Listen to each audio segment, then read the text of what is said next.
is quicker than anybody else. He's doing laps, and he just did a lap in 14.95, and Rahal that is running second just did a lap in 16.5. That is blindingly fast. All is 10.8, and we have a Chevy leading the race here at Detroit. More of the three stoppers cycling through: Hinchcliffe, Ed Jones, Max Chilton on the pit lane here. While we watch Newgarden hammer around.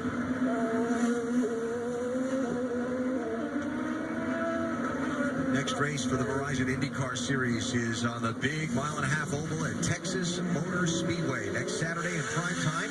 Our friends at NBCSN pick up the season from here. We wish them well. Remember that finish between Hinch and Graham Rahal there a year ago. And I look forward to seeing that one next Saturday night. Here's Newgarden in. Doc? And they could have left him out, but they were watching the speeds and watching how the tires were going away and said, let's go ahead and get in. He will still make one more stop after this. Watching the car, going to get it full of fuel. Black tires going on, clock in the bottom of your screen. Watching for fuel, no changes on the car. 7.9 seconds, still one more stop to go. So there is Newgarden cycling off the pit lane. Dixon's in, Doc. Remember the first stop they had, the 15.5-second stop because of fueling. Not this time. Great stop. 7.2 seconds, 4 tires, no adjustments, and they got it full of fuel. You can see how they come out of pit lane, have to blend onto the racetrack. Drivers have a warning light there that they look at on pit exit that flashes to let them know traffic is coming. Scott Dixon would not have seen that light that time because there was no traffic, so he got it cleanly. So yesterday's winner, Graham Rahal, started on pole, led all but 15 laps. Today he started in row number 2 and has now cycled his way to the front after Takuma Sato led the opening segment of this race. After the exchange of pit stops on ESPN, tune into Sports Center at night. Bucci and Anderson, game 2 of the end. Closing in on the midway point of the Sunday edition of the Detroit Grand Prix. Let's go up to speed. Rick DeBrule is covering the leader today, Graham Rahal. Yeah, Graham Rahal so far has actually gone pretty much as you would have hoped it would have gone if you were rooting for Graham Rahal. The key apparently to getting him out in front this time was that last lap before he came into the pit stop and then his first lap on the way out. The team came on the radio and said your out lap was great. It's put him exactly in the position he wanted to be, which was yet like he was yesterday up front on a 2-stop strategy. So once again, he is exactly where he wants to be. All right, let's talk about Takuma Sato, who's right behind him. The team has been talking to him about his push to pass. Let's listen.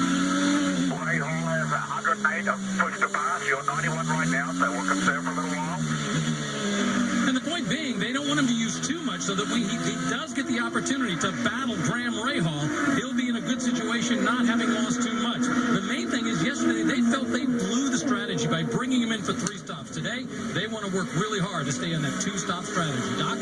And behind them is a 12-car, Will Power, who won this race a year ago. Yesterday, they apologized to Will Power. Talk about strategy. They brought him in on lap 19, and he had to save so much fuel in the second stint, and he barely made it in the final stint and was a sitting duck. He finished 18th. Not going to happen today. Power on a 2-stop strategy. That's a good car. Will make one more stop around lap 47. Now behind him, Simon Pagenaud. Yesterday, he finished 16th. They didn't feel like they had a good race car balance-wise. We're stuck in traffic. Kyle Moyer says we're going to go 2 stops. We're going to save fuel. We're going to make it. But they pitted on lap 22, so they're having to be a little careful on the fuel here in terms of this step. But they will make one more stop and have a good race car for the final run. Behind them, how about Joseph Newgarden? What a rocket ship he has had today. They finally said they found the ingredients, the kind of car he likes to drive. Yesterday, at the end of the race, he was ecstatic. He said, if I'd had a few more laps, I might have had a shot to win the race. Today, he's already made 1 stop. He will make 1 more only, feeling like he's got a very good race car right now running 5th. And for Tony Kanaan, you'll see come into the picture here, he's running 6th at the moment, but unfortunately, he is just about due for a pit stop. He has 2 pit stops left today, so this is the highest that he's run today. You see the lowest being 18th, and unfortunately somewhat inflated because he will soon be on pit road. Now behind Tony Kanaan. We've talked a little bit about Alexander Rossi taking the opposite approach to many. He started this race on the Firestone primary on the blacks. Now this is his stint on the red alternates, but not scrubbed ones. He had brand new tires that he saved and said, unfortunately, these are the tires we should have used in qualifying. We thought that scrubs would be better. Said, man, I wish I had that one back. Now he's just trying to manage these tires and get it to his next stop, Alan. All right, Jan, so this has been kind of interesting here. Mikhail Aloshin is obviously struggling with his car a little bit. That's Ed Jones in the 19. The 21 JR Hildebrand going at it pretty hard. Contact and a flat right front. I saw the front wing on Ed Jones's car actually just dragging on the ground a little bit. There we go. These front wings are like knives with those tires.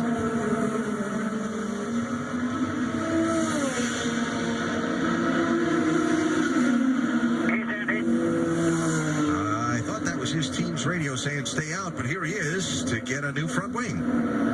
Jan?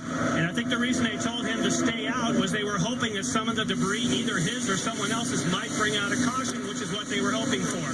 So the team obviously has a front wing available, but it was somewhat of a surprise since they had been on the radio to say to stay out. And now, at insult to injury, he stalls on the exit. Yeah, that's tough. Ed had a great drive yesterday. 21st starting spot, 9th place at the finish. Inside, not really enough room there, has to go over the curb on the inside. You can see he gets into the side of the 21 car, JR Hildebrand.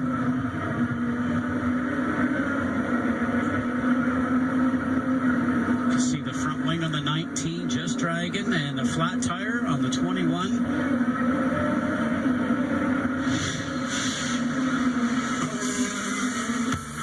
So lots of things going on in the pack. Good drive at the front by Graham Rahal. Can he make it back-to-back wins in the Detroit Grand Prix? Watching last year's Verizon IndyCar Series champion Simon Pagenaud motor around Detroit in 4th position. A look from his cars. We remind you to download IndyCar Mobile and access exclusive live in-car cameras, hear driver and pit crew chatter, and more only on Verizon. Pit road's kind of been a busy place today and an eventful place. Oriel Servie got tagged for speeding early in the race.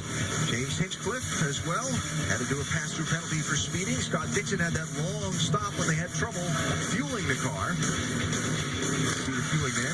Now this was a strange one with Marco Andretti. They didn't pull the air wrench back. There's a mistake by the pit crew. Those great reflexes from Marco though to stop. Keep from getting a further penalty other than the time that he lost. And Mikhail Aloshin just served a drive-through penalty. He made a pit stop and violated that pit exit line that Scott talked about earlier, so he had to come back in, and Aloshin has dropped all the way down to 21st position. Those 2 penalties are non-negotiable, by the way. Yeah. There is no discussing with the stewards. The data shows, period. Look at Sato has a Penske tidal wave behind him. It's amazing how the Penskes have come up today, isn't it? 3rd, 4th, and 5th. And of course, Castroneves had problems earlier. He's back in 15th right now. Had a flat tire after contact with Ryan Hunter-Reay. So, of the top 9 cars, 7 of them are on the 2-stop plan. And the other 2 are Newgarden and Dixon, who run in 5th and 7th. You see from our ESPN race strategists, we don't have a great likelihood of a caution in the next chunk of the race. These are the kinds of things that the engineers grind on, the numbers, the race history, and so on. They update them constantly, and it's that constantly ticking clock on the race strategy calls that have to be filtered through every single moment of every single race. And right now, Rahal has a 14.3-second lead on Sato. And I want to go back to that pit stop that he made. The only pit stop that he's made in the race so far, that was at lap 24, and it was lightning. I mean, his in-lap, his out-lap, the pit stop got him the jump over Sato in the line, and you just mentioned much of the gap that he's got back now to Sato as was that Castro Neves and Marco Andretti. This is pretty deep in the field. And here's Marco's. He does this move every time somebody tries to pass him. And that might cost him something.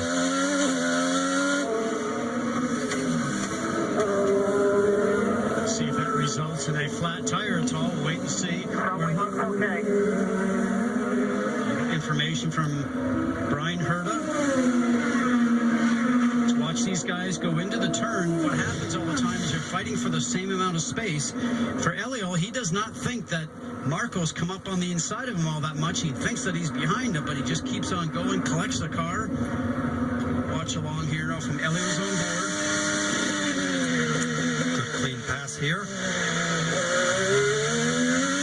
He doesn't really get up beside him enough for him to think that he's there. Well, that's because he wasn't there. What's the view like on those little rearview mirrors that are bouncing along on the road while you're trying to shift gears and steer and place your car?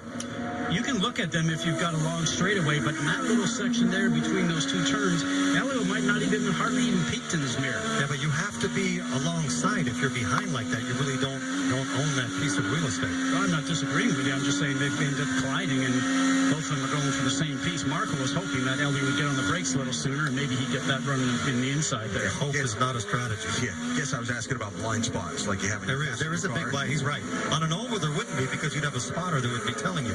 Here, there are no spotters, so you have to manage everything with your mirror and kind of assume that nobody's in there because you can't see them. And the only time you can see them is when they get equal with you. And I'm sure the technology will come down one day like we have in our road cars, where we're starting to actually have that flashing light on our dash and on our mirror that there's an object coming up. I'd like the ability to adjust the range on that a little bit sometimes. Or turn it off. That defeats the purpose. Graham Rahal defeating the field at the moment.